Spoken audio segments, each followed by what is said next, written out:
बाप 4 बच्चों के साथ ट्रेन में सवार हुआ। एक सीट पर खामोशी से बैठ गया और खिड़की से बाहर देखने लगा। बच्चे नहीं, आफत के परकाले थे।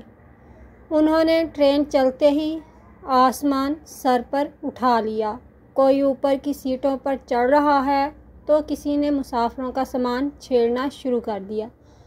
कोई चचा मियाँ की टोपी उतार कर भाग रहा है तो कोई ज़ोर ज़ोर से चीखकर आसमान सर पर उठा रहा है। मुसाफिर सख्त गुस्से में हैं। कैसा बाप है, ना इन्हें मना करता है ना कुछ कहता है। कोई उसे बेहिस समझ रहा है तो किसी के ख्याल में वो नहायत निकम्मा है।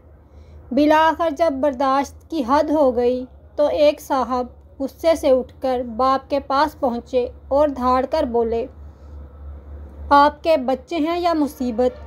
आखिर आप इनको डांटते क्यों नहीं? बाप ने इन साहब की तरफ देखा। इसकी आंखें आंसुओं से लबरेज थीं और बोला, आज सुबह इनकी माँ का इंतकाल हो गया है। मैं इनको वहीं लेकर जा रहा हूँ। मुझ में हिम्मत नहीं कि इनको कुछ कह सकूँ। आप रोक सकते हैं तो रोक लें।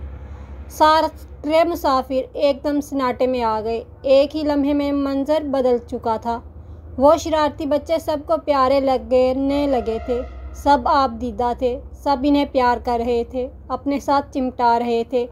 ज़िंदगी में ज़रूरी नहीं कि हक़ाइक़ वही हों जो बस हमें नज़र आ रहे हों, बल्कि वो भी हो सकते हैं जो हमें नज़र ना आ रहे हों। याद रखिए, राय बनाने में वक्त लगाएं। बदगुमानी से पहले खुशगुमानी को कुछ वक्त दें। फ़ैसले से पहले ज़रा एक बार और सोच लें।